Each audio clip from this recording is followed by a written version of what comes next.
Hi hello ನಮಸ್ತೆ ಪ್ರೀತಿಯ ವೀಕ್ಷಕರೇ, ನಾನು ನಿಮ್ಮ ಡೆಡ್ಲಿ ರವಿ ಶ್ರೀವತ್ಸ ನಿಮ್ಮೆಲ್ಲರನ್ನು ಪ್ರೀತಿಯಿಂದ ಸ್ವಾಗತಿಸ್ತಾ ಇದ್ದೇನೆ. ಇವತ್ತಿನ ಒಂದು ವಿಶೇಷವಾದ ಒಂದು ವಿಷಯ ಪ್ಲಸ್ ಸಂಚಿಕೆ ಏನು ಅಂತಂದರೆ, ಇವತ್ತು ನನ್ನ ಪ್ರೀತಿಯ ಮಗು ಅಂದರೆ ಡೆಡ್ಲಿ ಸೋಮ ರಿಲೀಸ್ ಆಗಿ 15 ವರ್ಷಗಳು ಕಳಿತು ಕಣ್ರಿ. ಎಕ್ಸಾಕ್ಟಾಗಿ 15th ಇಯರ್. ಇವತ್ತು 26ನೇ ತಾರೀಕು ನಾನು ನಿಮ್ಮ ಮುಂದೆ ಬಂದು ಕೂತಿದ್ದೇನೆ. ಇವತ್ತಿಗೆ 15 ವರ್ಷಗಳನ್ನು ನಿರಂತರವಾಗಿ ತನ್ನ ಓಟವನ್ನು ಮುಗಿಸಿ ನಿಮ್ಮೆಲ್ಲರ ಮನಸ್ಸಲ್ಲಿ ತನ್ನದೇ ಆದ ಒಂದು ಛಾಪನ್ನು ಮೂಡಿಸಿ, ತನ್ನದೇ ಆದ ಒಂದು ಸ್ಟ್ಯಾಂಪ್ ಅಂತ ಏನು ಕರಿತೀವಿ, ಅದನ್ನು ಹೊಡೆದು ಇನ್ನೂ ಓಡ್ತಾನೆ ಇದ್ದಾನೆ. ಆ ನಿಟ್ಟಿನಲ್ಲೇ ನಾನು ನಿಮ್ಮ ಮುಂದೆ ಪ್ರತಿ ವಾರ ಬಂದಾಗಲೂ ಕೂಡ ನೀವು ನನ್ನ ಪ್ರೀತಿಯಿಂದ ಸ್ವಾಗತಿಸ್ತಾನೆ ಹೋಗ್ತಾ ಇದ್ದೀರಾ. ಡೆಡ್ಲಿ ಸೋಮ ಇದು ನನ್ನ ವೃತ್ತಿ ಜೀವನದ ಒಂದು ವಿಶೇಷವಾದ ಚಿತ್ರ ಅಂತಲೇ ಹೇಳಬೇಕು. ನೀವು ಕೂಡ ಆ ಚಿತ್ರವನ್ನು ಅಷ್ಟೇ ವಿಶೇಷವಾಗಿ ಸ್ವೀಕರಿಸಿದ್ರಿ, ಪ್ರೀತಿಸ್ತಾನೆ ಹೋಗ್ತಾ ಇದ್ದೀರಾ. ಹಾಗಾಗಿ ಈ ಕಾರ್ಯಕ್ರಮವನ್ನು ನೋಡ್ತಾ ಇರೋ ಪ್ರತಿಯೊಬ್ಬರಿಗೂ ಹಾಗೂ ಡೆಡ್ಲಿ ಸೋಮ ಚಿತ್ರವನ್ನು ಯಶಸ್ವಿಗೊಳಿಸಿದ ಪ್ರತಿಯೊಬ್ಬ ಕನ್ನಡಿಗನ ಪಾದಾರ ಬಿಂದಗಳಿಗೂ ಕೋಟಿ ಕೋಟಿ ನಮನಗಳು, ಶರಣಗಳು ಅಂತ ಹೇಳಕ್ಕೆ ಇಷ್ಟಪಡ್ತೇನೆ. This auspicious time I want to remember few people. ಅವರಿಗೆ ನನ್ನ ನಮಸ್ಕಾರಗಳನ್ನು ಹೇಳಿ ನಾನು ನನ್ನ ಸಂಚಿಕೆಯನ್ನು ಮುಂದುವರಿಸ್ತೇನೆ.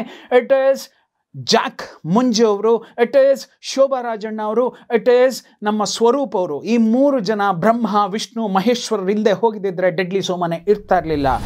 Above all now I am coming to Aditya sir and Rakshita madam, Tara madam, Avinash sir and Devaraj sir, Shobharaj sir, Harish Rai sir, Kote Prabhakar sir, bullet Prakash sir, Kishore sir, Praveen sir and ಚಿಕ್ಕ ಹುಡುಗನ character ಯತಿ ಅಂತ ಏನಿದ್ರು ಜಗ್ಗೇಶ್ ಅವ್ರ ಮಗ ಅವರಿಗೆ, ಮತ್ತು ಜೈಮಾಲಾ ಅವರ ಅಕ್ಕ ಒಬ್ಬರು ಆ್ಯಕ್ಟ್ ಮಾಡಿದರು. ಅಂದರೆ ಜಗ್ಗೇಶ್ ಅವ್ರ ಮಗನ ತಾಯಿಯ ಪಾತ್ರದಲ್ಲಿ ಮಾಡಿದ್ರಂತಹ ಆ ಹೆಣ್ಣು ಮಗಳೇನಿದ್ದಾರೆ, ಇವರೆಲ್ಲರಿಗೂ now I am coming to the technicians.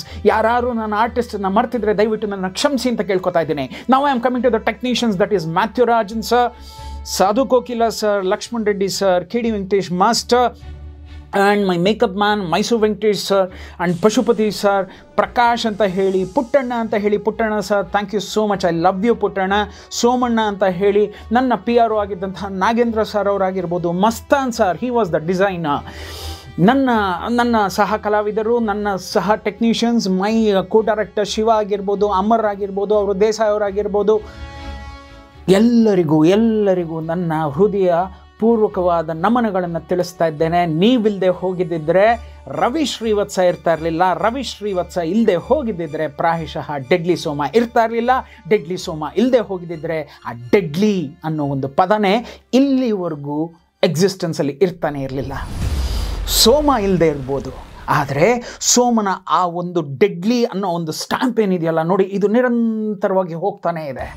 ಎಲ್ಲಿವರೆಗೂ ಹೋಗ್ಬೋದು ಅಂದರೆ ಪ್ರಾಯಶಃ ನನ್ನ ಉಸಿರು ನಿಲ್ಲೋವರೆಗೂ ಅದು ಹೋಗಲಿ ಅಂತಲೇ ಹೇಳ್ತೇನೆ. ಯಾಕೆ ಅಂತಂದರೆ ಅವನಲ್ಲಿ ನನಗೊಂದಷ್ಟು ವಿಷಯಗಳು ಇಷ್ಟ ಆಗಿತ್ತು ಕಣ್ರಿ. ಆ ಒಳ್ಳೆಯ ವಿಷಯಗಳನ್ನು ಮಾತ್ರ ನಾನು ತರಲಿಕ್ಕೆ ಇಷ್ಟಪಟ್ಟೆ. ಆ ಒಳ್ಳೆಯ ವಿಷಯಗಳನ್ನು ಮಾತ್ರ ಹೆಕ್ಕಿ ನಿಮ್ಮ ಮುಂದೆ ತಂದಿಟ್ಟೆ. ಅದನ್ನು ನೀವು ಇಷ್ಟಪಟ್ಟರೆ ಅನ್ನೋದಕ್ಕೇ ಇವತ್ತು ಸೋಮ ಒಂದು ಮಟ್ಟದ ಇತಿಹಾಸವನ್ನು ಸೃಷ್ಟಿ ಮಾಡಿ, ಅವನು ಸತ್ತು 95 ಸತ್ತಿದ್ದು, ಈ ನನ್ನ ಸೋಮ 2005ರಲ್ಲಿ ತನ್ನ ಓಟವನ್ನು ನಿಲ್ಲಿಸ್ದ. ಹಾಗಾಗಿ 2 ವಿಷಯಗಳು ಸಮಾಧಿ ಒಳಗೆ ಸೇರಿದ್ರೂ ಕೂಡ ಇವತ್ತು ಕೂಡ ಅದು ಹಾಗೆಯೇ ಓಡ್ತಾ ಇದೆ. ಅದು ನಿರಂತರ ಹಾಗೇ ಇರಲಿ ಅಂತ ಕೇಳ್ಕೊತಾ ಇದ್ದೇನೆ. ನನ್ನ ಮತ್ತು ನನ್ನ ಸೋಮನ ಮೇಲೆ ನಿಮ್ಮ ಪ್ರೀತಿ ವಿಶ್ವಾಸ ಹೀಗೆ ಇರಲಿ ಅಂತ ಹೇಳ್ತಾ, now I am coming to the point. Last time Rakshita ಬಗ್ಗೆ ಮಾತಾಡಿದ್ದೆ. ಆ ಹೆಣ್ಮಗಳು ನನಗೆ ಫೋನ್ ಮಾಡಿ ಏನೇನೇನೇನೇನು ಮಾತಾಡ್ಬಿಟ್ಟಿದೆಯಲ್ಲೋ ಅಂತ ಹೇಳಿ ಇನ್ಸ್ಟಾಗ್ರಾಮಲ್ಲೆಲ್ಲ ಅದನ್ನೆಲ್ಲ ಶೇರ್ ಮಾಡಿ ಎಲ್ಲ ವಿಷಯಗಳನ್ನು ನಮ್ಮಿಬ್ಬರ ಮಧ್ಯೆ ಮಾತುಕತೆ ಎಲ್ಲ ಆಯಿತು. ಅಫ್ಕೋರ್ಸ್ ಶಿ ಸೇಸ್, ಒಂದಲ್ಲ ಒಂದು ದಿವಸ ನಾನು ನಿನ್ನ ಕಾರ್ಯಕ್ರಮಕ್ಕೆ ಬರ್ತೀನಿ, ಒಂದಲ್ಲ ಒಂದು ದಿವಸ ನನ್ನ ವಿಡಿಯೋವನ್ನು ನಿನ್ನ ಕಾರ್ಯಕ್ರಮದಲ್ಲಿ ಬಿಡುಗಡೆ ಮಾಡೋ ಹಾಗೆ ನಾನು ಒಂದಷ್ಟು ಬೈಟ್ಗಳನ್ನು ಕಳಿಸ್ತೀನಿ, ಇದೆಲ್ಲ ಹೇಳ್ತಾರೆ. ಥ್ಯಾಂಕ್ ಯು ಸೋ ಮಚ್ ತಾಯಿ, thank you so much, thanks for your love ಅಂತ ಹೇಳ್ತಾ ನಾವು ಐ ಆಮ್ ಕಮಿಂಗ್. ನೀವೆಲ್ಲ ಹೇಳ್ತೀರಾ ಕಣ್ರಿ, ಏನು ಸರ್ ಹೇಳಿತೀರಾ ಹೇಳಿದ್ಬಿಟ್ಟು ನನಗೇನೂ ಉಪಯೋಗ ಇಲ್ಲ ಕಣ್ರಿ. ಎಲ್ಲರನ್ನ ಮನಸ್ಪೂರ್ವಕವಾಗಿ ಅವರಿಗೆ ನಮನಗಳನ್ನು ಹೇಳಬೇಕು ಅನ್ನೋದಕ್ಕೋಸ್ಕರ ಇಷ್ಟು ಎಪಿಸೋಡ್ಗಳಲ್ಲಿ ಅವರವರನ್ನ ತಂದು ಅವರ ವ್ಯಕ್ತಿತ್ವವನ್ನು ನಿಮ್ಮ ಮುಂದೆ ಇಟ್ಟು ಅವರ ಅವರಿಗೆ ನನ್ನ ನಮನಗಳನ್ನು ಸಲ್ಲಿಸ್ತಾ ಇದ್ದೆ. Now I will go like this, just like a flash. ಹಂಗೆ ಹೋಗ್ತೀನಿ ಈಗ. Let's come to Shobharaj. ನನಗೇನಾಯಿತು ಅಂತಂದರೆ, ರಕ್ಷಿತಾ ಮೇಡಮ್ ಮನೆಯಿಂದ ಹೊರಗೆ ಬರಬೇಕಾದ್ರೆ ನನಗೆ ನನ್ನ ಜಾಕ್ ಮಂಜು ಅವರು ಕೇಳ್ತಾರೆ, ಸರ್ ಈ ಒಂದು ಪಾತ್ರ ಮಾತ್ರ ತುಂಬ ಅದ್ಭುತವಾಗಿರಬೇಕು, ಈ ಪಾತ್ರ ಮಾಡುವಂಥ ವ್ಯಕ್ತಿ ತುಂಬ ಚೆನ್ನಾಗಿರಬೇಕು ಅಂದ ಕೂಡಲೇ ನಾನು ಹೇಳ್ತೇನೆ ಇಟ್ ಈಸ್ ಶೋಭರಾಜ್ ಅಂತ. ಶೋಭರಾಜ್ ಯಾರು ಅಂತಾನೆ ಜಾಕ್ ಮಂಜು ಅವರು ಗೊತ್ತಿರಲಿಲ್ಲ ಅಂದರೆ ನಿಮಗೆ ಎಷ್ಟು ಒಂಥರ ಇದಾಗತ್ತಲ್ಲ, ಆಶ್ಚರ್ಯ ಆಗತ್ತಲ್ಲ. ಎಸ್, 91ನಲ್ಲಿ ಬಂದಂತಹ ಶೋಭರಾಜ್ 2005 ಆದರೂ ಕೂಡ ನನ್ನ ನಿರ್ಮಾಪಕರಾದಂತಹ ಜಾಕ್ ಮಂಜು ಅವರಿಗೆ ಅವ್ರ ಹೆಸರೇ ಗೊತ್ತಿರಲಿಲ್ಲ, ಅವ್ರ ರೂಪವೇಷಗಳು ಕೂಡ ಅವರಿಗೆ ಗೊತ್ತಿಲ್ಲ. ನಾನು ಹೇಳಿದೆ, I will just bring him in front of you when the time comes and let me ask that, ಅದೇನಂತಾರಲ್ಲ, ಶೋಭರಾಜ್ನ ಕೇಳ್ತೀನಿ, ಮಾಡ್ತಾರಾ ಅಂತ ಕೇಳ್ತೀನಿ. ಅದಾಯಿತು ಅಂತಂದರೆ ನಾನು ಅವ್ರನ್ನ ಕರ್ಕೊಂಬರ್ತೀನಿ, ಒಂದಲ್ಲ ಒಂದು ದಿವಸ ನಿಮಗೆ ಪರಿಚಯ ಮಾಡ್ತೀನಿ ಅಂತ ಹೇಳಿ ಶೋಭರಾಜ್ ಅವರಿಗೆ ನಾನು ಫೋನ್ ಮಾಡ್ತೇನೆ. ಶೋಭರಾಜ್ ಎಂಥ ವ್ಯಕ್ತಿ ಮತ್ತು ಅವರ ವ್ಯಕ್ತಿತ್ವ ಏನು ಅಂತಂದರೆ, by heart is a very nice, ಅದೇನೋ he is just like a small baby. ಆದರೆ ಪ್ರೊಫೆಷ್ನಲ್ ಆಗಿ ಬಂತು ಅಂತಂದರೆ ಆತ ಕೇಳೋದೇ ಇಷ್ಟು, ನಿಮ್ಮ ಪ್ರೊಡ್ಯೂಸರು ಟಿಂಗ್ ಟಿಂಗ್ ಟಿಂಗ್ ಟಿಂಗ್ ಚೆನ್ನಾಗಿಟ್ಟಿದಾನ, ನಿಮ್ಮ ಪ್ರೊಡ್ಯೂಸರ್ ನಾನು ಕೇಳಿದ್ದೆಲ್ಲ ಕೊಡ್ತಾನ, ನಿಮ್ಮ ಪ್ರೊಡ್ಯೂಸರ್ ನಂದೆಲ್ಲ ಆಸೆಗಳನ್ನ ಈಡೇರಿಸ್ತಾನ, ಇದನ್ನು ಫಸ್ಟ್ ಕೇಳ್ತಾರೆ, ಅದನ್ನು ಫಸ್ಟ್ ಕೇಳ್ತಾರೆ ಅವರು. And it has to be that. ಒಂದು ಸೈಡ್ ನಾನು ಶೋಭರಾಜ್ ಅನ್ನೋ ವ್ಯಕ್ತಿತ್ವವನ್ನು ಕೂಡ ನಾನು ಮೆಚ್ಕೋತೇನೆ, ಇನ್ನೊಂದು ಸೈಡು ರವಿ ಶ್ರೀವತ್ಸನ ವ್ಯಕ್ತಿತ್ವವನ್ನು ಕೂಡ ನಾನು ಮೆಚ್ಕೋತೀನಿ. ಯಾಕೆ ಅಂತಂದರೆ, ನನಗೆ ಬಿಟ್ಕೊಡಿ ಅಂತ ಕೇಳೋ ಆಸೆ, ಅವರಿಗೆ ನನ್ನದನ್ನು ನನಗೆ ಕೊಡು ಅಂತ ಕೇಳುವಂಥ ಆಸೆ, ಇದೆರಡು ಇದ್ರೇ ಚಿತ್ರರಂಗ. ಕೆಲವು ಕಡೆ ಹೇಳ್ತೀವಲ್ಲ, ನನ್ನ ಯಜಮಾನ್ರು ಹೇಳ್ತಾರಲ್ಲ, ಬಿಟ್ಟು ಹೊಡಿ, ಅದನ್ನು ಅವರು ಕಲ್ತಿದ್ದಾರೆ, ಇಲ್ಲಿ ನಾವು ಕಲ್ತಿದ್ದೀವಿ. ಅವರು ಕೆಲವು ಕಡೆ ಬಿಡ್ತಾರೆ, ನಾವು ಕೆಲವು ಕಡೆ ಬಿಡ್ತೀವಿ, ನಾವೊಂದಷ್ಟು ಹೊಡಿತೀವಿ, ಅವನು ತುಂಬ ಹೊಡಿತಾನೆ ಶೋಭರಾಜ್. ಐ ಆಮ್ ಸಾರಿ, ನನಗೆ ಶೋಭಿ ಮತ್ತು ನನ್ನ ಪರಿಚಯ ಒಂದು ಹತ್ತತ್ರ ಆಗೋಯ್ತು. ಒಂದು 1997 ಒಂದು ಧೈರ್ಯ ಅನ್ನೋ ಒಂದು ಸಿನಿಮಾದ ಮುಖಾಂತರ ನಮ್ಮಿಬ್ಬರು ಪರಿಚಯ ಆಯಿತು. ನನ್ನ ಯಜಮಾನರ ಸಿಂಹದ ಗುರಿ ಅನ್ನೋ ಚಿತ್ರದಲ್ಲಿ ನಮ್ಮಿಬ್ಬರು ಬಾಂಧವ್ಯ ತುಂಬ ಗಟ್ಟಿ ಆಯಿತು. ಆ ನಿಟ್ಟಿನಲ್ಲಿ ಶೋಭರಾಜ್ಗೆ ಫೋನ್ ಮಾಡ್ತೇನೆ. ಮಾಡಿದ ತಕ್ಷಣ, ಕಂಗ್ರ್ಯಾಚುಲೇಷನ್ಸ್ ಪುಟ, ಒಡೆಯಲ್ಲ ಚಾನ್ಸು ಅಂತ ಹೇಳ್ತಾರೆ. ನಾನು ಹೇಳಿದೆ, ಈ ಥರದೊಂದು ಪಾತ್ರ ಅಂದ್ಕೊಂಡಿದ್ದೀನಿ ಕಂದ ಅಂತ ಹೇಳಿದೆ. ಯಾವುದು ಅಂತ ಹೇಳಿದ್ರೆ, ಈ ಥರ ಪುಷ್ಪನ್ ಪಾತ್ರ, ಕಾಟಂಪೇಟೆ ಪುಷ್ಪ. ಹಂಗೆ ಅಂದಿದ ತಕ್ಷಣ, ಮಾಡ್ಕೊಡ್ತೀನಿ ಬಿಡ್ಪುಟ್ಟ, ಅದರಲ್ಲಿ ಏನಿದೆ, ನಿನಗೆ ಮಾಡಲ್ಲ ಅಂತ ಹೇಳ್ತೀನ. ಹೌದು, ಓಕೆನಾ, ನಿಮ್ಮ ಪ್ರೊಡ್ಯೂಸರ್ ಇಟ್ಟಿದ್ದಾನ, ಬಂದ್ಬಿಡ್ತಾರೆ, ಟಕ್ ಅಂತ ಬಂದ್ಬಿಡ್ತಾರೆ. He is very professional. ಇಟ್ಟಿದ್ದಾರೆ ಅಂದ ತಕ್ಷಣ, ಪುಟ ಅದು ಎಷ್ಟು ಬೇಕು ಹೇಳು ಅಂದರೆ, ಎಷ್ಟು ದಿವಸ ಅಂತ ಕೇಳ್ತಾರೆ. ನಾನು ಹೇಳ್ತೇನೆ, ನನಗೊಂದು ಟೋಟಲ್ 20 days ಅಂದಿದ ತಕ್ಷಣ 2 ಲಕ್ಷ ಪುಟ ಅಂತಂದರು. There is no second thought at all. ಅವ್ರು ಟಕ್ ಅಂತ ಕ್ಯಾಲ್ಕುಲೇಷನ್ಸಲ್ಲಿ ಕಿಲ್ಲಾಡಿ ಶೋಭರಾಜ್. 2 ಲಕ್ಷ ಅಂದಿದ ತಕ್ಷಣ, ಪುಟ ನನ್ನ ಹತ್ರ ಅಷ್ಟಿಲ್ಲ ಪುಟ ಅಂತಂದೆ. ಎಷ್ಟು ಹೇಳು ಪುಟ ಅಂತಂದರೆ, ನಿಮಗೆ ಗೊತ್ತಲ್ಲ, ನಾನೆಲ್ಲ 50ರ ರಾಜ ನಾನು. ದೇವರಾಜ್ 50,000, ಅವಿನಾಶ್ ಅವರು 50,000, ತಾರಾ 50,000, ಹಿಂಗೆ ಹಾಕಿದ್ದೆ ನಾನು. ಕರ್ಕೊಂಬರ್ತೀನಿ, ಇಲ್ಲದೇ ಬೇರೆ ಪಾತ್ರಗಳನ್ನ ತರ್ತೀನಿ ಅನ್ನೋದು ನಂಬಿಕೆಯಲ್ಲಿತ್ತು. ಸರಿ ಪುಟ, ನೀನು 1:4 ಇದೆಯಾ ಅಂತಂದರೆ, ಏನು ಪುಟ ಅಂತಂದ. ಇಲ್ಲ ಹಾಗೆ ಅಂತ ತಿಳ್ಕೊಬೇಡ, ದಯವಿಟ್ಟು ಇನ್ನೊಂದು ಮಾತನ್ನ ಹೇಳು ಅಂತ ಹೇಳಿದಾಗ, finally he comes down to 1.50. ನಾನು ಜಂಜಾಟ ನಡೆಸಿ ಫೈನಲಿ ಶೋಭರಾಜ್ ಅವರ ಒಂದು ಪಾತ್ರಕ್ಕೆ 90,000 ಫಿಕ್ಸ್ ಮಾಡ್ತೀನಿ. ಅವನು ಹೇಳ್ತಾನೆ, ಪುಟ ಒಂದು ಕೆಲಸ ಮಾಡ್ತೀನಿ ಬಿಡುಪುಟ, ನೀನು ತುಂಬ ಕೆಳಗಡೆ ಎಳಿತಾ ಇದೆಯಾ, ನಾನು ನಿಮ್ಮ ಪ್ರೊಡ್ಯೂಸರ್ ಹತ್ರ ಮಾತಾಡ್ತೀನಿ. ಇಲ್ಲ, ನಮ್ಮ ಪ್ರೊಡ್ಯೂಸರ್ ನೀನು ಯಾರು ಅಂತಲೇ ಗೊತ್ತಿಲ್ಲ ಕಣೋ ಅಂತ ಹೇಳ್ತೀನಿ. ಶಾಕ್ ಆಗಿಬಿಡ್ತಾನೇನಾ ಅಂತಾನೆ. ನೀನು ಯಾರು ಅಂತಲೇ ಗೊತ್ತಿಲ್ಲ ಪುಟ, ಜಾಕ್ ಮಂಜು ಅಂತ ಹೇಳಿ ಅಂದ ತಕ್ಷಣ ಅದೆಲ್ಲ ಹೇಳಿದ್ರೆ, ಬಿಡ್ಪುಟ, ನಾನು ಒಂದು ಸತಿ ಅವ್ರನ್ನ ಮೀಟ್ ಮಾಡಿದ್ರೆ ನಾನು ಹೇಳ್ಕೊತೀನಿ, 90 ಅಂತ ಮಾತ್ರ ಹೇಳಕ್ಕೆ ಹೋಗಬೇಡ ಅಂತ. ಇಲ್ಲ, 90 ಅನ್ನೋದನ್ನೇ ಫಿಕ್ಸ್ ಮಾಡ್ಕೊ, ಅದ್ರ ಮೇಲೆ ಅವ್ರು ನೀನು ಕೊಡ್ತು ಅಂತಂದರೆ ನಿನ್ನ ಪುಣ್ಯ ಅಂತ ಹೇಳಿದೆ. ಅಲ್ಲಿಗೆ Shobharaj fix. Now comes to Harish Rai. ಇವ್ರನ್ನೆಲ್ಲ ಒಂದೇ ದಿವಸದಲ್ಲಿ ಬರ್ಮಾಡ್ಕೊಂಡು ಬುಕ್ ಮಾಡಬೇಕು ಅಂತಲೇ ಪ್ಲ್ಯಾನ್ ಮಾಡಿದ್ದೆ ನಾನು. ಅದೇ ನಿಟ್ಟಿನಲ್ಲಿ ನೀವು ಕೇಳಿದ್ರಿ, ಸರ್ ಸ್ಪೀಡಪ್ ಮಾಡಿ, ಹಾಗಾಗಿ ಈ ಸ್ಪೀಡಪ್ ಮಾಡ್ತಾ ಇದ್ದಾನೆ. ಹರೀಶ್ ರಾಯ್ ಬಂದಾಗ ನನ್ನ ರೂಮ್ಗೆ, ನಿಮ್ಗೆಲ್ರಿಗೂ ಚೆನ್ನಾಗಿ ಗೊತ್ತಿದೆ, 95ರಲ್ಲಿ ಇಷ್ಟಿಷ್ಟು ಕೂದಲುಗಳನ್ನ ಇಟ್ಕೊಂಡು ರಾಯ್ ಅನ್ನೋ ಒಂದು ಕ್ಯಾರೆಕ್ಟರ್, ಅಂದರೆ ಓಂ ಸಿನಿಮಾದಲ್ಲಿ ಬಂದಂತಹ ನಟ ಯಾರು ಅಂತಂದರೆ ದಟ್ ವಾಸ್ ಹರೀಶ್ ರಾಯ್. ಈಗ ನನ್ನ ಮುಂದೆ ಬಂದಾಗ ಅದೇ ಕೂದಲಿದೆ, ಅದೇ ವ್ಯಕ್ತಿ ರೂಮ್ ನಂಬರ್ 306 ಒಳಗೆ ಬಂದು, ಹಾಯ್ ಮರಯ ಅಂತಾರೆ. ಗೊತ್ತು ನಿಮಗೆ ಅವ್ರದ್ದು ಉಡುಪಿಯ ಒಂದು ಭಾಷೆ. ಪಕ್ಕದಲ್ಲಿ ಇವತ್ತು ಈ ಕ್ಷಣದಲ್ಲಿ ಮಂಜು ಕೂತಿದ್ದಾರೆ. ಅವರು ನೋಡಿದ್ರು, ಬಾರೋ ಮರಯ ಅಂತಂದೆ, ಬಂದರು, ಪರಿಚಯ ಮಾಡಿಸ್ಕೊಟ್ಟೆ, ಒಬ್ರಿಗೊಬ್ರು ವಿಶ್ ಮಾಡಿದ್ರು, ಎಲ್ಲ ಆಯಿತು. ಸಿನಿಮಾ ಮಾಡ್ತಾ ಇದ್ದೀನಿ ಕಣೋ ಅಂತಂದೆ. ಇಡೀ ಗಾಂಧಿನಗರ ಮಾತಾಡ್ತಾ ಇದ್ದೆ, ನೀನು ಸಿನಿಮಾ ಮಾಡ್ತಿರೋದು, ನೀನು ನನಗೆ ಲೇಟಾಗಿ ಕರೆದಿದ್ಯಾ ಅಂತಂದ. ಇಲ್ಲ ಕಣೋ, ಎಲ್ಲವೂ ಅದರ ಪ್ಲೇಸ್ನಲ್ಲಿ ಇಟ್ಟಿದ ನಂತರ ನೀನು ನನ್ನ ಕರೆಯೋಣ ಅಂತ ಆಸೆ ಪಟ್ಟೆ ಅಂತ ಹೇಳಿದೆ. ಬಂದ ಹರಿ. ಈ ಒಂದು ಪಾತ್ರ, ಈ ಒಂದು ವಿಷಯ ಅಂತೆಲ್ಲ ಹೇಳ್ತಾ ನಿಮಗೆ ಚೆನ್ನಾಗಿ ನೆನಪಿರ್ಬೋದು. Bidda, a very emotional character. Of course ಆ ದಿನಗಳ ತನಕ ಹರೀಶ್ ರಾಯ್ಗೆ ಅಂಥ ಪಾತ್ರವನ್ನು ಯಾರೂ ಗಾಂಧಿನಗರದಲ್ಲಿ ಕೊಟ್ಟೇ ಇರಲಿಲ್ಲ. ಪಾಪ ಆ ಹುಡುಗನಿಗೆ ಏನೇನೋ ಪಾತ್ರಗಳನ್ನ ಕೊಡ್ತಾಯಿದ್ರು. ಆದರೆ ನನ್ನ ಒಂದು ಆಸೆ ಏನು ಅಂದರೆ, ಹರೀಶ್ ಕೈನಲ್ಲಿ ಮಾಡಿಸಿದ್ರೆ ಅಂಥ ಒಂದು ಪಾತ್ರ ಮಾಡಿಸ್ಲೇಬೇಕು. ಕಾರಣ ಬಾಂಧವ್ಯ. 1997ರಲ್ಲಿ ಅದೇ ಧೈರ್ಯ ಸಿನಿಮಾದಲ್ಲಿ ನನಗೂ ಅವನಿಗೆ ಬೆಳೆದಂತಹ ಒಂದು ಸ್ನೇಹ. ಸೊ 9 ವರ್ಷಗಳ ಕಾಲ ಇಬ್ಬರು ಒಟ್ಟಿಗೆ ಓಡಿದೀವಿ. ಪಾಪ ಆ ಜೀವಕ್ಕೆ ಯಾರು ಅಂತ ಪಾತ್ರಗಳನ್ನ ಕೊಟ್ಟಿರಲಿಲ್ಲ, ಮಾಡಿಸ್ಲೇಬೇಕು ಅಂತ ಆಸೆ ಪಟ್ಟು ಬಿಡ್ಡ ಅನ್ನೋ ಒಂದು ಕ್ಯಾರೆಕ್ಟರ್ನ ನರೇಟ್ ಮಾಡಿದಾಗ ನಾನು ಮಾಡ್ತೀನೇನೋ ಇದನ್ನ ಅಂತ ಕೇಳ್ತಾನೆ. ನೀನು ಮಾಡ್ತೀಯ ಕಂದ, ಚೆನ್ನಾಗಿ ಮಾಡ್ತೀಯ, ಆದರೆ ಒಂದು ತ್ಯಾಗ ಬೇಕು ಅಂತ ಕೇಳ್ಕೊತೀನಿ. ಏನು ಅಂತಂದರೆ ನಿನ್ನ ಈ ಕೂದಲುಗಳನ್ನ ಕಟ್ ಮಾಡಬೇಕು ಅಂದ ತಕ್ಷಣ ಜಗ್ಗಂತ ಹೆದರ್ಬಿಡ್ತಾನೆ. ಯಾಕೆ ಅಂತಂದರೆ ನಿಮಗೆ ನೆನಪಿರ್ಬೋದು, ತಾರಮ್ಮ ಅವ್ರು ಕೇಳಿದ್ದೇನು ಹೇಳಿ, ವೈಟ್ ಹೇರ್ಸ್ ಹಾಕ್ತೀನೋ, ನನ್ನನ್ನು ತುಂಬ ವಯಸ್ಸಾದವಳ ಥರ ಮಾಡ್ತೀನೋ, ಅದೇ ರೀತಿ ಇವನು ನಾನು ಕೂದಲು ಕಟ್ ಮಾಡಿಬಿಟ್ರೆ ನೋಡ್ತಾರೇನೋ. ಇವ್ರುಗಳಿಗೆಲ್ಲ ಒಂದು ಭ್ರಮೆಯಲ್ಲಿ ಇದ್ದರು. ಅಂದರೆ ನಾನು ಹೀಗಿದ್ದರೆ ಮಾತ್ರ ನನ್ನನ್ನು ಸ್ವೀಕರಿಸ್ತಾರೆ, ನಾನು ಈ ನಿಟ್ಟಿನಲ್ಲಿ ಓಡಿದ್ರೆ ಮಾತ್ರ ನನ್ನನ್ನು ಅಕ್ಸೆಪ್ಟ್ ಮಾಡ್ಕೋತಾರೆ. ಇಲ್ಲ, ಬದಲಾಗ್ತಾ ಹೋಗಬೇಕು ಅನ್ನೋದನ್ನು ಅವ್ರು ಯಾವತ್ತೂ ಆ ಒಂದು ಪ್ರಯತ್ನಗಳು ಮಾಡಲೇ ಇಲ್ಲ. ಆ ನಿಟ್ಟಲ್ಲಿ ನೀನು ಕೂದಲು ಕಟ್ ಮಾಡಿಸ್ಬೇಕು ಅಂದ ತಕ್ಷಣ ಸ್ವಲ್ಪ ಹೆದ್ರದ, ಏನು ಮಾಡಬೇಕು ಅಂತ ಅವ್ನಿಗೆ ಗೊತ್ತಾಗ್ತಿರ್ಲಿಲ್ಲ. ಇದ್ರ ಮೇಲೆ ಈಗ ಸಂಭಾವನೆ ವಿಷಯವನ್ನು ನಾನು ಅಲ್ಲೇ ಹೇಳಿಬಿಡ್ಬೇಕು. ಪಾಪ ಅವ್ನು ಕೂದಲು ಕಟ್ ಮಾಡಿಸ್ತೀನಿ ಅಂದಮೇಲೆ ಸಂಭಾವನೆ ಹೇಳೋಕ್ಕಾಗಲ್ಲ, ಆ ಒಂದು ವಿಷಯದಲ್ಲಿ ಅದನ್ನು ವಾಡ್ಕೊಳ್ಳೋಕ್ಕಾಗಲ್ಲ. ನೋಡು ಹರಿ, ನೀನು ಕೂದಲು ಕಟ್ ಮಾಡ್ಕೊಂಡ್ಬಂದರೂ ಕೂಡ ಈ ಒಂದು ಸ್ಪ್ಯಾನ್ ಆಫ್ ಟೈಮ್, ಡ್ಯೂ ಬಿಲೀವ್ ಸೋಮನ ಡೇಟ್ಸನ್ನು ನಾನು, ಅಂದರೆ ಆದಿತ್ಯ ಅವ್ರದ್ದು ಯಾವ ನಿಟ್ಟಿನಲ್ಲಿ 45 ದಿವಸ ತೊಗೊಂಡು ಈ ಹುಡುಗೊಂದು 40 ದಿವಸ ಬೇಕಾಗಿತ್ತು. It was A huge sacrifice for that character. ಒಂದು ಕಡೆ ಕೂದಲು ಕಟ್ ಮಾಡಬೇಕು, ಒಂದು ದಿವಸ 40 ದಿವಸ ನಿರಂತರವಾಗಿ ನನ್ನ ಜೊತೆ ಟ್ರಾವೆಲ್ ಮಾಡಬೇಕು. ಅದಕ್ಕೆ ನಾನು ಹೇಳ್ತಾ ಇರೋ ಸಂಭಾವನೆ ಎಷ್ಟು ಗೊತ್ತಾ ಸ್ನೇಹಿತರೆ? 40,000 ದಿನಕ್ಕೆ ₹1,000. 2005ನೇ ಇಸ್ವಿಲಿ ಹರೀಶ್ ರಾಯ್ ಅನ್ನೋ ಒಬ್ಬ ನಟನಿಗೆ ಅವನ ಹೆದೆ ಜಗ್ಗನತ್ತೆ, ಹೆದರ್ತಾನೆ. ಎಲ್ಲ ಆದ ತಕ್ಷಣ ಒಂದು 5 ನಿಮಿಷ ಟೈಮ್ ಕೊಡು ಮಾರಾಯ ಅಂತಂದ್ಬಿಟ್ಟು ಹೊರಟಿದ ತಕ್ಷಣನೇ ಮಂಜು ಕೇಳ್ತಾರೆ, ಸರ್ ನಾವೇನಾದ್ರು ಕಡಿಮೆ ಕೇಳಿದ್ವಿ ಅನ್ಸತ್ತೆ, ಬೇರೆ ಏನಾದ್ರು ಮಾತಾಡ್ಬೋದಾಗಿತ್ತು, ಪಾಪ ಅವ್ನ ಮುಖ ನೋಡೋಕ್ಕಾಗಲಿಲ್ಲ ಸರ್, ಇಷ್ಟು ಮಾಡ್ಕೊಂಡು ಹೊರಟೋಗ್ಬಿಟ್ಟ. ಬರ್ತಾನೆ ಸರ್, ಅವನೇನು ನನಗೆ ಚೆನ್ನಾಗಿ ಗೊತ್ತು, ಅವ್ನಿಗೊಂದು ಟೈಮ್ ಬೇಕು, ಈಚೆ ಹೋಗ್ತಾನೆ, ಕೆಳಗೆ ನಿಂತು ಒಂದು ದಮ್ ಹೊಡಿತಾನೆ, ಮೇಲೆ ಬರ್ತಾನೆ ನೋಡಿ ಸರ್ ಅಂತಂದೆ. ಸ್ನೇಹಿತರೆ, hats off to Harish Rai. ಅರ್ಧ ಗಂಟೆ ಬರ್ದೇ ಇರೋಂಥ ಹರೀಶ್ ರಾಯ್ ಮತ್ತೆ ಮೆಟ್ಲತ್ತಿ 306 ಒಳಗೆ ಬಂದಾಗ ನೀವು ನಂಬ್ತಿರೋ ಇಲ್ವೋ, ಆ ಅರ್ಧ ಗಂಟೆ ಅವನು ತೊಗೊಂಡಂಥ ಟೈಮ್ ಏನೋದು ಗೊತ್ತಾ ವೀಕ್ಷಕರೇ?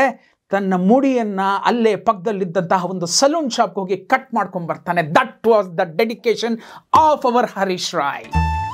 That was the dedication.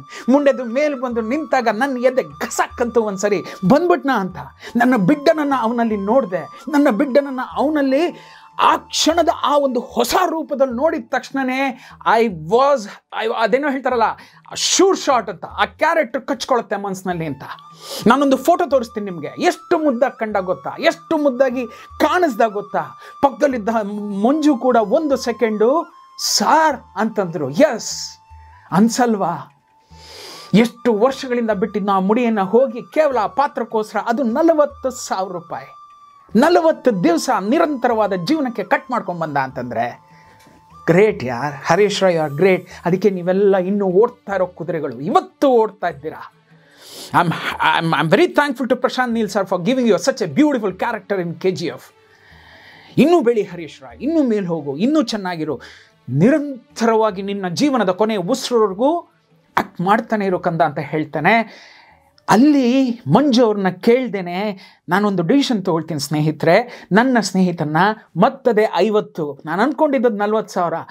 ಆ ಪ್ರಾಂಪ್ಟ್ನೆಸ್ಸು, ಆ ಒಂದು ಡೆಡಿಕೇಶನ್ ನೋಡಿ ನಾನು ಅವ್ನಿಗೊಂದು ಮಾತು ಹೇಳಿದೆ, ಹರಿ ನೀನು ಹಿಂಗೆ ಮಾಡ್ತೀನಿ ಅಂತ ನನಗೆ ಗೊತ್ತಿರಲಿಲ್ಲ ಕಂದ, ಇನ್ನೊಂದು 10 ಸೇರಿಸಿ ಖಂಡಿತವಾಗ್ಲೂ ಕೊಡ್ತೀನಿ ಕಣೋ, ಒಂದು ಸಮಯ ಸಂದರ್ಭ ಅಂತ ನೋಡಿ ಆ 10 ನಿಂಗೆ ತಲುಪಿಸ್ತೀನಿ ಅಂತ ಹೇಳಿ ಅವನ ರೆಮ್ಯುನರೇಷನ್ನ 50,000ಗೆ ರೌಂಡ್ ಆಫ್ ಮಾಡಿದ್ವಿ. Now comes bullet Prakash. ಅಯ್ಯೋ ಬಡ್ಡಿ ಮಗ, ಅವನು ಕೆಳಗಡೆ ಬರ್ತಾ ಇರ್ಬೇಕಾದ್ರೆ ಒಂದು ಹವಾನ ಕ್ರಿಯೇಟ್ ಮಾಡ್ಕೊಂಡು ಬರ್ತಾನ್ರಿ. ಮೆಟ್ಲತ್ವಾಗ ಕಾಪಿ ತಗೊಂಬರಲೇ ಹಿಂಗೆ. ಯಾಕೆಂದರೆ ಕಲಾಸ್ ಪಾಳ್ಯ ಅನ್ನೋ ಒಂದು ಸಿನಿಮಾದ ಒಂದು ಸಕ್ಸಸ್ ಇತ್ತಲ್ಲ, ಅವನನ್ನು ಎಲ್ಲಿಗೋ ಕರ್ಕೊಂಡು ಹೋಗ್ಬಿಟ್ಟಿತ್ತು, ಎಲ್ಲಿಗೋ. ಅವನು ಮತ್ತು ಸಾಧು ಬರ್ತಾರೆ ಅಂತಂದರೆ ಪರ್ದೆ ಮೇಲೆ ಜನ ಬಿಕ್ಕಿ ಬಿಕ್ಕಿ ಬಿಕ್ಕಿ ಬಿಕ್ಕಿ ನಗೋರು. ಅಯ್ಯೋ ಹೊಟ್ಟೆ ಹುಣ್ಣಾಗೋಂಗೆ ನಗ್ಸೋರು ಇವರಿಬ್ರು. ನೆನಪಿರಲಿ, ದೇರ್ ವಾಸ್ ಅ ಬ್ಯೂಟಿಫುಲ್, ನಿಮ್ಗೊಂದು ಸಸ್ಪೆನ್ಸ್ ಈಗ ನೆಕ್ಸ್ಟ್ ಓಪನ್ ಮಾಡ್ತೇನೆ. ಇದೇ ಪ್ರಕಾಶ ಮೇಲೆ ಹತ್ಕೊಂಡು ಬರ್ತಾನೆ, ಎಲ್ಲ ಆಗೋದು ನಮಸ್ಕಾರ ಸಾರ್, ಹೇಗಿದ್ದಾರೆ ಸಾರ್, ಅವ್ನು ಹೇಳಿದ್ನಲ್ಲ ನಿಮ್ಗೊಂದ್ಸಲ ಹೇಳಿದ್ದೆ ಸಾರ್ ಈ ಸಲ್ಯೂಟು. ಪಕ್ಕದಲ್ಲಿ ಮಂಜು ಇದ್ದ, ಏನು ಮಂಜಣ್ಣ ಅಂತಂದ. ಅಂದರೆ ಅವನ್ನೆಲ್ಲ ಗತ್ತು ಅದು ಇದು ಎಲ್ಲ ಬದಲಾಗ್ಬಿಟ್ಟಿದೆ. ಪುಟ್ಮಲ್ಲಿ ಬಿಡ್ಬೇಕಾರೆ ಸಾರ್ ಒಂದೇ ಒಂದು ಕ್ಯಾರೆಕ್ಟರ್, ಸಾರ್ ಕ್ಯಾರೆಕ್ಟರ್ ಇದೆಯಾ, ಈ ಲೆವೆಲಿಗೆ ಬಂದ್ಬಿಟ್ಟ. ಬಂದರು, ಎಲ್ಲ ಆಯಿತು, ಕೂತ್ಕೊಂಡ್ರು. ನನ್ನೆಲ್ಲ ಹೇಳಿ, ಕಂದ ಈ ಸಿನಿಮಾದಲ್ಲಿ ನಿನ್ನ ಪಾತ್ರ ಬಂದು ಚಂದು ಅಂತಂದೆ. ನಿಮ್ಗೆ ಯಾವುದು ಬೇರೆ ಪಾತ್ರನೇ ಸಿಗಲಿಲ್ವಾ? ಆ ಚಪ್ಪರ್ ಪಾತ್ರ ಮಾಡು ಅಂತ ಹೇಳ್ತೀರಾ ಅಂತಂದರೆ, ಚಂದು ಯಾರು ಅಂತ ನಿಮಗೆ ಚೆನ್ನಾಗಿ ನಾನು ನೆನಪಿಸ್ಲಿಕ್ಕೆ ಇಷ್ಟಪಡ್ತೀನಿ. ಕುಳ್ಳ ನಾರಾಯಣನನ್ನು ಕೊಲೆ ಮಾಡಿದಂತಹ ವ್ಯಕ್ತಿ ಚಂದು. ಅದರಲ್ಲಿ ಒಂದು ಬ್ಯೂಟಿಫುಲ್ ಒಂದು ಇನ್ನೋಸೆನ್ಸ್ ಇದೆ, ಒಂದು ಎಮೋಷನ್ ಇದೆ ಆ ಕ್ಯಾರೆಕ್ಟ್ರಲ್ಲಿ. ನಾನೇನು ಮಾಡಿದ್ದೆ ಅಂತಂದರೆ, ಇಲ್ಲಿ ನಿಮಗೆ ಹೇಳಲಿಕ್ಕೆ ಇಷ್ಟಪಡ್ತೀನಿ ಸ್ನೇಹಿತರೆ, ಪ್ರತಿಯೊಬ್ಬರು ಕೇಳ್ತೀರಾ ಇದು ರವಿ ಬೆಳಗೆರೆಯ ವಿರಚಿತ. ನೋ, ರವಿ ಬೆಳಗೆರೆಯ ವಿರಚಿತ ಡೆಡ್ಲಿ ಸೋಮ ಅಲ್ಲ ಇದು ರೀ, ಅಲ್ಲ. ಯಾಕೆ ಮತ್ತೆ ಅವ್ರ ಹೆಸರು ಹಾಕಿದ್ದೀರಾ ಅಂತ ಎಷ್ಟೋ ಜನ ತುಂಬ ಬುದ್ಧಿವಂತನದಲ್ಲಿ ಕೇಳ್ತಾ ಇದ್ದೀರಾ. ಸರ್, ವಿಕಿಪೀಡಿಯಾದಲ್ಲಿ ರವಿ ಬೆಳಗೆರೆ ಅಂತ ಬರೆದಿದ್ದಾರೆ ಕಥೆನ. ಎಸ್, ಕೇವಲ ರವಿ ಶ್ರೀವತ್ಸನ ಬರವಣಿಗೆಯಲ್ಲಿ ಬಂದಂತಹ ಡೆಡ್ಲಿ ಸೋಮ ಅಂದಿದ್ರೆ ನೀವು ಯಾರು ಥಿಯೇಟ್ರಿಗೆ ಬರ್ತಾ ಇದ್ರೇನ್ರಿ? ಬರ್ತಾ ಇರಲಿಲ್ಲ. ನಿಮಗೆ ಅಲ್ಲಿ ರವಿ ಬೆಳಗೆರೆಯ ವಿರಚಿತ, ರವಿ ಬೆಳಗೆರೆಯ ಬರವಣಿಗೆಯ ಡೆಡ್ಲಿ ಸೋಮ ಅಂದ ಕೂಡಲೇ ಕ್ರೈಮ್ ಬಗ್ಗೆ, ಒಂದಷ್ಟು ಥ್ರಿಲ್ಲರ್ ಬಗ್ಗೆ ಏನೆಲ್ಲ ನೀವು ಅವ್ರ ಬಗ್ಗೆ ಒಂದು ಊಹೆಗಳನ್ನ ಕಟ್ಕೊಂಡು ಅವ್ರನ್ನ ಒಂದು ಇದರಲ್ಲಿ ಮೆರವಣಿಗೆ ಮಾಡ್ತಾ ಇದ್ರು, ಆ ಒಂದು ಊಹೆಯಲ್ಲಿ ನೀವು ಬರ್ತೀರ ನನಗೆ ಚೆನ್ನಾಗಿ ಗೊತ್ತಿತ್ತು. I just cheated you people. It's a cheating ಅಂತಲೇ ಹೇಳಲಿಕ್ಕೆ ಇಷ್ಟಪಡ್ತೀನಿ. ರವಿ ಬೆಳಗೆರೆ ಬರೀ ಡೆಡ್ಲಿ ಸೋಮ ಅಂತ ಬರ್ತಿದ್ರು. ರವಿ ಶ್ರೀವತ್ಸ ಡೆಡ್ಲಿ ಸೋಮನನ್ನು ಬೇರೊಂದು ರೀತಿಯಲ್ಲಿ ತಂದ, ಬೇರೊಂದು ರೀತಿಯಲ್ಲಿ. If at all Ravi Belagere is watching now, I am telling, sir ಮಾತಾಡಿ ಇದ್ರ ಬಗ್ಗೆ. ಅಕಸ್ಮಾತ್ ನಾನೇನಾದ್ರು ತಪ್ಪು ಮಾತಾಡಿದ್ರೆ ನೀವು ಮಾತಾಡಿ ಅಂತ ಕೇಳಲಿಕ್ಕೆ ಇಷ್ಟಪಡ್ತೇನೆ. ಯಾವ ಭಾಗದಲ್ಲಿ ನೋಡಿ, ನೀವು ಯಾವ ಭಾಗದಲ್ಲಿ ನೋಡಿ ಸೋಮ ಅಲ್ಲೆಲ್ಲೋ ಗಲಾಟೆ ಮಾಡಿದ್ದು ಗುರುಮೂರ್ತಿ ಅನ್ನೋ ತನ್ನ ಅಣ್ಣನೋ ತಮ್ಮನೋ ಕ್ಯಾರೆಕ್ಟರ್ ವಿಷಯವಾಗಿ ಫಸ್ಟ್ ಗಲಾಟೆ ಮಾಡ್ಕೋತಾನೆ. ಇಲ್ಲಿ ಆಗಿಲ್ವೇ? ಇಲ್ಲಿ ಚಂದು ತಾಯಿಯನ್ನು ತಂದೆ, ಇಲ್ಲಿ ಬೇರೆ ವಿಷಯಗಳನ್ನು ತಂದೆ, ಇಲ್ಲಿ ಸೆಂಟಿಮೆಂಟ್ಸ್ಗಳಿಗೆ, ಎಮೋಷನ್ಗಳಿಗೆ ಒತ್ತುಗಳನ್ನು ಕೊಡಲಿಕ್ಕೆ ಶುರು ಮಾಡಿದೆ. ಇಲ್ಲಿ ಒಂದು ಚಿತ್ರರಂಗದಲ್ಲಿ ವಾಡಿಕೆ ಇದೆ ರೀ, ಯಾರು ಚಲಾವಣೆಯಲ್ಲಿದ್ದಾರೋ ಆ ನಾಣ್ಯವನ್ನು ನಮ್ಮ ತಲೆಗೆ ಹಣೆ ಪಟ್ಟಿಗೆ ಟಪ್ ಅಂತ ಹೊಡ್ಕೊಂಡು ನಾವು ಓಡಲಿಕ್ಕೆ ಶುರು ಮಾಡ್ತೀವಿ. ಇದು ವಾಡಿಕೆ. ಇದೇ ವಾಡಿಕೆಯಲ್ಲೇ ರವಿ ಶ್ರೀವತ್ಸನೂ ಸಿಕ್ಕಾಕೊಂಡ. They was no other go. Ravi ಬೆಳಗೆರೆಯ ಆಶೀರ್ವಾದದೊಂದಿಗೆ ಅಂತ ಹಾಕಿದ್ದೀನಿ ಹೊರತಾಗಿ ರವಿ ಬೆಳಗೆರೆಯ ವಿರಚಿತ, ರವಿ ಬೆಳಗೆರೆಯ ಒಂದು ಬರವಣಿಗೆಯ ಚಿತ್ರ ನೆವರ್. ಫ್ರಮ್ ಶುಭ, ಮೇಲಿನ ಓಂಕಾರದಿಂದ ಶುಭಂವರೆಗೂ ನನ್ನ ಮತ್ತೆ ಈಗಲೂ ಹೇಳಕ್ಕೆ ಇಷ್ಟಪಡ್ತೀನಿ, ಅರುಣ್ ಪ್ರಸಾದ್ ಅವರ ಬರವಣಿಗೆಯ ಚಿತ್ರ ಡೆಡ್ಲಿ ಸೋಮ. ಕೂಡಿಸಿ ಹೇಳಿದೆ ನಾನು ಪ್ರಕಾಶನ್ಗೆ, ಚಂದು ಅಂದ ತಕ್ಷಣ ಅಷ್ಟು ಚೀಪಾಗಿ ನೋಡ್ಬೇಡ, ಕ್ಯಾರೆಕ್ಟರ್ ಮುಂಡೆದೆ, ಕೇಳು ಕಥೆಯನ್ನ ಅಂತ ಬರೆದು ಫಸ್ಟಿಂದ ಲಾಸ್ಟ್ವರೆಗೂ ಗೊತ್ತಲ್ಲ, ಪಟ ಪಟ ಪಟ ಪಟ ಹೇಳಿದ್ರೆ ಸೋಮನ, ರವಿ ಬೆಳಗೆರೆಯ ಸೋಮನದಲ್ಲಿ it was a 4-man army. Soma, Rajashekhara, Basava, Bidda. Ravi ಶ್ರೀವತ್ಸನ ಒಂದು ಬರವಣಿಗೆಯಲ್ಲಿ ಬಂದಂತಹ 5-man ಆರ್ಮಿ ನೀವು ನೋಡಿ, ಎಲ್ಲ ಕಡೆ ಹಾಕಿದ್ದೀನಿ ದ ಡೆಡ್ಲಿ 5-man ಆರ್ಮಿ ಅಂತ. ಇಲ್ಲಿ ಚಂದುವನ್ನು ಕೂಡ ಗೊತ್ತಿದ್ದೋ ಗೊತ್ತಿಲ್ಲದೇನೋ ಆ 5 ಜನರಲ್ಲಿ ನಾನು ತೊಗೊಂಬಂದು ಕ್ಯಾರೆಕ್ಟರ್ನ ಹೈಲೈಟ್ ಮಾಡಿ ಬಿಟ್ಟೆ. ಸೋಮ ಮಾಡಿದ್ದು ಒಂದು ಕೊಲೆ ರೀ, ದಟ್ ವಾಸ್ ಆಫ್ ಪೇಟೆನಾಗ. ಅದಾದ್ಮೇಲೆ ಬಿಡಿ ಒಂದಷ್ಟು ಹೋಗುತ್ತೆ. ರಾಜಶೇಖರ ವಸಂತನ ಹೊಡಿತಾನೆ, ಇಲ್ಲ ಹಂಗಲ್ಲ, ಸೋಮನೇ ವಸಂತನ ಹೊಡಿತಾನೆ, ಸೋಮ ಪೇಟೆನಾಗನ ಹೊಡಿತಾನೆ. ಕುಳ್ಳ ನಾರಾಯಣನ ಹೊಡೆಯೋದು ಯಾರು ಅಂತಂದರೆ ಚಂದು. ಹಾಗಾದರೆ ಚಂದುಗೂ ಇಂಪಾರ್ಟೆನ್ಸ್ ಇದೆ ತಾನೇ ಸೋಮನ ಎಲ್ಲ ಒಂದು ಜೀವನದಲ್ಲಿ? ಯಾಕೆ ಕೊಟ್ಟಿಲ್ಲ, ನಾನು ಕೊಟ್ಟೆ, ಇದು ಬೇಕು ಮುಂಡೆದೆ ಅಂತ ಹೇಳಿದ ತಕ್ಷಣ ಈಗ ಬುಲೆಟ್ ಪ್ರಕಾಶ್ ತುಂಬ ಖುಷಿ ಪಡ್ತಾನೆ. ಆ ಪಾತ್ರವನ್ನು ನಾನು ಮಾಡ್ತೀನಿ ಸರ್ ಅಂತಾನೆ. 45 ದಿವಸನೂ ನೀನು ನನ್ನ ಜೊತೆ ಇರಬೇಕು ಮುಂಡೆದೆ, ಒಂದು ದಿವಸ ಹಂಗಿಂಗೆ ಹೋದ್ರೂ ಚೆನ್ನಾಗಿರೋದಿಲ್ಲ ಪ್ರಕಾಶ್ ಅಂತೀನಿ. ಯಾಕೆ ಅಂತಂದರೆ he was so busy. 3 hours 4 hours call sheet ಕೊಡ್ತಾ ಇದ್ದ ಆ ಟೈಮ್ನಲ್ಲಿ. ಅವನು ಅಷ್ಟೇ, ಸಾಧು ಅವರು ಅಷ್ಟೇ. ಹೀಗಿರ್ಬೇಕಾರೆ 45 ದಿವಸನ ಸೊಮ್ಮೆ ಅಂತಂದ. ಹೌದಪ್ಪ ಅಂತಂದೆ. ಸರಿ ಸೊಮ್ಮೆ ಹಾಗೆ ಹಿಂಗೆ ಕೊಡ್ತೀನಿ, ಅದಕ್ಕೇನಿಲ್ಲ. 5 ಲಕ್ಷ ಅಂತಂದ. ಏನಪ್ಪ ಅಂತಂದೆ. 5 ಲಕ್ಷ. ಅವನ ಮಧ್ಯೆ ಒಂದಷ್ಟು ಮಾತುಕತೆಗಳು ಶುರು ಆಗೋಯ್ತು. ಟಕ ಟಕ ಟಕ ಟಕ ಟಕ ಅದಿರುತ್ತೆ. ನೀವು ನಿಮ್ಮವ್ರನ್ನ ನಂಬಿಟ್ಟೆ ಒಂದಷ್ಟು ಕೆಲಸಗಳನ್ನ ಮಾಡಿಬಿಟ್ಟಿರ್ತೀರ. ಅವ್ನು ನನ್ನ ಜೊತೆ ಇರ್ತಾನೆ, ಏನು ಮಾಡಿದ್ರು ಬಿಡೋದಿಲ್ಲ ಅಂತ ನಾನು ನಂಬಿಟ್ಟಿದ್ದೀನಿ. ಈ ಮುಂಡೆ ದಿನ ನೀವು ಚಂದುನ ನೋಡಿ, ಹತ್ತತ್ರ ಒಂಚೂರು ಪ್ರಕಾಶನ್ ಥರನೇ ಇರ್ತಾರೆ. ಇವನಿದ್ರೇ ಈ ಪಾತ್ರ ಅಂತ ಬರ್ಕೊಂಡ್ಬಿಟ್ಟಿದ್ದೀನಿ, ಇವನಿದ್ರೇನೆ ನಾನು ಓಟ ಅಂತ ಬರ್ಕೊಂಡ್ಬಿಟ್ಟಿದ್ದೀನಿ. ಈ ಮುಂಡೆ ಬಂದು 5 ಲಕ್ಷ ಅಂದರೆ ನಾನು ಎಲ್ಲಿಂದ ಹೋಗಿ ತರಲಿ? ಪಕ್ಕದಲ್ಲಿ ಮಂಜು ಇದ್ದಾರೆ. ಅವ್ರು ಯಾಕೆ ಕೂತಿದ್ದಾರೆ ಅವತ್ತು ಅಂತಂದರೆ ಎಲ್ಲ ಸೈಡ್ ಕ್ಯಾರೆಕ್ಟರ್ಸ್ ಏನಿದೆ ಅದನ್ನೆಲ್ಲ ಫೈನಲೈಸ್ ಮಾಡ್ಬಿಡೋಣ ಅಂತ ಕೂತಿದ್ದಾರೆ. ನಮ್ಮಿಬ್ಬರು ಮಧ್ಯೆ ಮಾತುಕತೆ ನಡೀತು. ಅವ್ನು ಹೇಳಿದ್ದು ಒಂದೇ, ಇದನ್ನೇ ಶೋಭರಾಜು ಹೇಳ್ತಾನೆ, ಪುಟ ನೀನೇನು ಪುಟ ಎಲ್ಲ ಪ್ರೊಡ್ಯೂಸರ್ಗಳನ್ನ ವಹಿಸ್ಕೊಂಡು ಮಾತಾಡ್ತೀಯ, ನೀವೇನು ಸ್ವಾಮಿ ಎಲ್ಲ ಪ್ರೊಡ್ಯೂಸರ್ಗಳನ್ನ ವಹಿಸ್ಕೊಂಡು ನೀವು ದುಡ್ಡು ಫಿಕ್ಸ್ ಮಾಡ್ತೀರಾ? ಪ್ರೊಡ್ಯೂಸರ್ ಇದ್ರೇ ಅಲ್ವಾ ಚಿತ್ರರಂಗ, ಚಿತ್ರ, ನೀವು, ನಾನು. ಸೊ ಪ್ರೊಡ್ಯೂಸರ್ ಪರವಾಗಿ ನಾವೆಲ್ಲ ಮಾತಾಡಲೇಬೇಕು. ಪ್ರೊಡ್ಯೂಸರ್ನ ನಾವು ಉಳಿಸ್ಕೊಂಡ್ರೇ ಇವತ್ತಲ್ಲ ಇನ್ನು 100 ವರ್ಷ ಆದರೂ ಈ ಚಿತ್ರರಂಗ ಇರುತ್ತೆ. ಆ ನಿಟ್ಟಿನಲ್ಲಿ ಅಫ್ಕೋರ್ಸ್ ಕೆಲವ್ರು ಹೇಳ್ತಾರೆ, ಸ್ವಾಮಿ ನಾವೇ ಪ್ರೊಡ್ಯೂಸ್ ಮಾಡ್ಕೋತೀವಿ. ಏನು ಮಾಡಿದ್ರಿ ಪ್ರೊಡ್ಯೂಸ್ ಮಾಡಿಬಿಟ್ಟು? ಎಷ್ಟು ಹಿಟ್ಗಳು ಕೊಟ್ಟಿದ್ದೀರಾ? ಇವತ್ತಿನ ಎಕ್ಸ್ಪೀರಿಯನ್ಸ್ಡ್ ಪ್ರೊಡ್ಯೂಸರ್ಸ್ ಇಲ್ದೇ ಇವತ್ತಿನ ಚಿತ್ರರಂಗ ಪಡ್ತಾ ಇರೋಂಥ ಪಾಡೇನು? ಅದ್ರ ಬಗ್ಗೆ ಆಮೇಲೆ ಮಾತಾಡೋಣ. I am very sorry, I don't want to disturb the story. ನಮ್ಮಿಬ್ಬರು ಮಧ್ಯೆ ಮಾತುಕತೆ ನಡೆದು ಫೈನಲ್ ಆಗಿ ಪ್ರಕಾಶ್ ಅವರ ಒಂದು ರೆಮ್ಯುನರೇಷನ್ ಬಂದು 75,000 ರೂಪಾಯಿ ಅಂತ ಫಿಕ್ಸ್ ಆಗುತ್ತೆ. 5 ಲಕ್ಷ ಇಲ್ಲಿ, 75,000 ಇಲ್ಲಿ. ಈ ಮಧ್ಯದಲ್ಲಿ ಇದನ್ನು ತರಬೇಕಾದ್ರೆ ಆಗುವಂಥ ಗಲಾಟೆಗಳೇನು? ಎಮೋಷನಲ್ ಆಗಿ ಗಲಾಟೆ ಮಾಡಿದ್ದೀನಿ. ಎಮೋಷನಲ್ ಅದೇನೋ ಅಂತ ಇರಲ್ಲ, ಹಿಡ್ದ ಅವನ್ನ ಬಿಡಲಿಲ್ಲ ನಾನು. ಯಾಕೆಂದರೆ ಅವ್ನು ಬೇಕು ನನಗೆ. ನಂಬಿದ್ದೆ, ಮಗನಾಗಿ ನಂಬಿದ್ದೀನಿ, ತಮ್ಮನಾಗಿ ನಂಬಿದ್ದೀನಿ. ನೀನು ಹೆಂಗೆ ಬಿಟ್ಟು ಹೋಗ್ತೀಯ ಅಂತ ಕೇಳಿದೆ. ಇವತ್ತು ನನ್ನ ಬಿಟ್ಟು ಹೊರಟೋಗಿದ್ದಾನೆ. ಆದರೆ ಬಿಟ್ಟು ಹೋಗೋ ಕ್ಷಣದವರೆಗೂ ಅವನು ನನ್ನ ಕೈ ಬಿಡಲಿಲ್ಲ. ಎಲ್ಲ ವಿಷಯದಲ್ಲೂ ನನ್ನ ಜೊತೆ ಇದ್ದ. ಅವನ ಆತ್ಮ ಎಲ್ಲೇ ಇರಲಿ, ಚೆನ್ನಾಗಿರಲಿ ಅಂತ ಹೇಳ್ತೇನೆ. ನಾವು ಐ ಆಮ್ ಕಮಿಂಗ್ ಟು ಕೋಟೆ ಪ್ರಭಾಕರ್ ಸರ್. ವಸಂತ ಅನ್ನೋ ಒಂದು ಕ್ಯಾರೆಕ್ಟರ್ನ ಹುಡುಕಾಟ ನಡೆಸ್ತಾ ಇರ್ಬೇಕಾದ್ರೆ ನನಗೆ ಒಂಚೂರು ಖರಾಬಾಗಿರುವಂಥ ವ್ಯಕ್ತಿ ಬೇಕು. ಅಲ್ಲಲ್ಲಿ ನಾನು ಕೋಟೆ ಪ್ರಭಾಕರ್ ಅವ್ರನ್ನ ನೋಡಿದ್ದೆ ಹೊರತಾಗಿ ಹಾಯ್ ಹಲೋ ಅಷ್ಟೇ ಇದ್ದಿದ್ದೆ ಹೊರತಾಗಿ ತುಂಬ ಆ ಒಂದು ಇದಿರಲಿಲ್ಲ ನನಗೆ. ಸರಿ ಕರೆಸ್ದೆ, ಎಲ್ಲ ಆಯಿತು. ಸರ್ ನಮಸ್ಕಾರ ಸರ್ ಅಂತಂದರು. ವ್ಯಕ್ತಿ ನೋಡೋದಕ್ಕೆ ಒಂಥರ ಇರ್ತಾರೆ, ಥರ ನೀವು ನೋಡಿರ್ತೀರ ಕೋಟೆ ಪ್ರಭಾಕರ್ನ. ಅದೇ ನಾನು ಹೇಳಬೇಕಾಗಿಲ್ಲ. ಮನಸ್ಸು ತುಂಬ ಬೆಣ್ಣೆ ರೀ, ತುಂಬಾ ಬೆಣ್ಣೆ. ಆ ವ್ಯಕ್ತಿಯ ಬಣ್ಣಕ್ಕೂ ತದ್ವಿರೋಧವಾದಂಥ ಈ ಒಂದು ಇದಕ್ಕೂ ಈ ಒಂದು ಹೇಳ್ತಾ ಇದ್ದೀನಲ್ಲ, ಅವ್ರನ್ನ ವರ್ಣನೆ ಮಾಡ್ತಾ ಇದ್ದೀನಲ್ಲ, ಅದಕ್ಕೆ ವ್ಯತ್ಯಾಸನೇ ಇಲ್ಲ. ಬೆಣ್ಣೆ ಅಂತ ಮನಸ್ಸು. ಯಾರಿಗಾರು ಏನಾರು ಆಯಿತು ಅಂತಂದರೆ ಅಯ್ಯೋ ಅಂತ ಕೊರಗೋ ಅಂಥ ಮನಸ್ಸು ಅದು ಯಾರ್ದು ಅಂತಂದರೆ ದಟ್ ವಾಸ್ ಕೋಟೆ ಪ್ರಭಾಕರ್. ಆ ವ್ಯಕ್ತಿ ಬರ್ತಾರೆ, ಬಂದಿದ್ದ ತಕ್ಷಣ ಕೂತ್ಕೋತಾರೆ, ಮಾತಾಡ್ತಾರೆ. ಇಲ್ಲಿ ನಾನು ಅವ್ರ ಬಗ್ಗೆ ಹೇಳಲಿಕ್ಕೆ ಒಂದು ಇಷ್ಟಪಡ್ತೀನಿ. He is from a well to do family. Kote Prabhakar is from a well to do family. ಅವ್ರ ಮನೆ ಇವತ್ತೂ ನೀವು ಮಾರ್ಕೆಟಿನ ಒಂದು ಸೆಂಟ್ರ್ ಪ್ಲೇಸ್ ಏನಿದೆ ಅಲ್ಲಿ ಇವತ್ತಿಗೂ ಅವ್ರ ಮನೆ ಇದೆ. ಒಂದು ಕಾಲದಲ್ಲಿ 40-50 ಹಸುಗಳನ್ನ ಕಟ್ಕೊಂಡು ಎಷ್ಟೋ ಜನರು ಮನೆಗೆ ಆ ಅಮೃತವನ್ನು ತೊಗೊಂಡೋಗಿ ಹಾಕ್ತಾ ಇದ್ದಂತಹ ಮನೆತನ ಇವ್ರದ್ದು. ಇದನ್ನು ಯಾಕೆ ಹೇಳ್ತಾ ಇದ್ದೀನಿ ಅಂತಂದರೆ, ಬಂದು ನಾನು ಕಥೆಯನ್ನು ಹೇಳಿ ಈ ಒಂದು ಕ್ಯಾರೆಕ್ಟರ್ ಅಂದ ತಕ್ಷಣ ನನಗೆ ಗೊತ್ತು ಸರ್ ಅಂತಂದರು. ನೆನಪಿರಲಿ, ಕೋಟೆ ಪ್ರಭಾಕರ್ ಅವರ ಒಂದು ಫ್ಯಾಮಿಲಿಯ ವಿಷಯವನ್ನು ತೊಗೊಂಡ್ರೆ ಕೋಟೆ ನಾಗರಾಜ ಮತ್ತು ಇವರಿಬ್ಬರು ಅವರು 4-5 ಜನ ಅಣ್ಣ ತಮ್ಮಂದರು. ನನಗೆ if I am not wrong 4-5 ಜನ ಅಣ್ಣ ತಮ್ಮಂದರು. ಆದರೆ ಫಸ್ಟ್ ಇಬ್ಬರು ಅಣ್ಣ ತಮ್ಮಂದರು ಏನಿದ್ದಾರೆ, they were the right hand of Jayaraj. ಕೋಟೆ ನಾಗರಾಜ, ಕೋಟೆ ಬ್ರದರ್ಸ್ ಅಂತಲೇ ಇವರೆಲ್ಲ ಹೆಸರುವಾಸಿ, ಕೋಟೆ ಬ್ರದರ್ಸ್ ಅಂತ. ಅದ್ರ ಬಗ್ಗೆ ಹೇಳಬೇಕು ಅಂದರೆ ತುಂಬಾ ಇದೆ. ಅವರ ಕೊನೆಯ ಮಗ, ತಮ್ಮ ಆಗಿರ್ಬೋದು, ಆ ಮನೆತನದ ಕೊನೆಯ ಮಗ ಮತ್ತು ಕೋಟೆ ನಾಗರಾಜ ಅವರ ತಮ್ಮ ಬಂದು ನಮ್ಮ Kote Prabhakar. Well to do family. ಅವರಿಬ್ಬರಿಂದ ಅಂತಲ್ಲ, ತಂದೆ ತಾತ ಮುತ್ತಾತನ ಕಾಲದಿಂದನೂ ತುಂಬ ಚೆನ್ನಾಗಿ ಆಸ್ತಿ ಅಂತಸ್ತುಗಳನ್ನ ಮಾಡ್ಕೊಂಡು ಓಡಾಡ್ತಿದ್ದಂಥ ಮನೆ. ನಾನು ಯಾಕೆ ಹೇಳಿದೆ ಅಂತಂದರೆ, ಬಂದು ಕಥೆಯನ್ನು ಕೇಳಿ ಎಲ್ಲವೂ ಆದಮೇಲೆ ಕೋಟೆ ಪ್ರಭಾಕರ್ ಸರ್, ನಾನು ನಿಮ್ಮ ರೆಮ್ಯುನರೇಷನನ್ನು ಒಂಚೂರು ಈ ರೀತಿ ಅಂದ್ಕೊಂಡಿದ್ದೀನಿ ಅಂತಂದೆ. ಸರ್ ಹೇಳಿ ಸರ್ ಏನು ಅಂತಂದರೆ, ನನಗೊಂದು 7 days ಬೇಕು, ನಾನು ನಿಮ್ಗೊಂದು 15,000 ರೂಪಾಯಿ ಕೊಡಬಲ್ಲೆ. ಸರ್ ಪಾತ್ರ ತುಂಬ ಚೆನ್ನಾಗಿದೆ ಸರ್, ನಾನು ನೋಡಿದ್ದೀನಿ ಆ ಪಾತ್ರನ. ಯಾಕೆಂತಂದರೆ ವಸಂತ ಅವರು ಇವರೆಲ್ಲ ಇದ್ದಿದ್ದು ಆ ಪೇಟೆಗಳಲ್ಲೇ.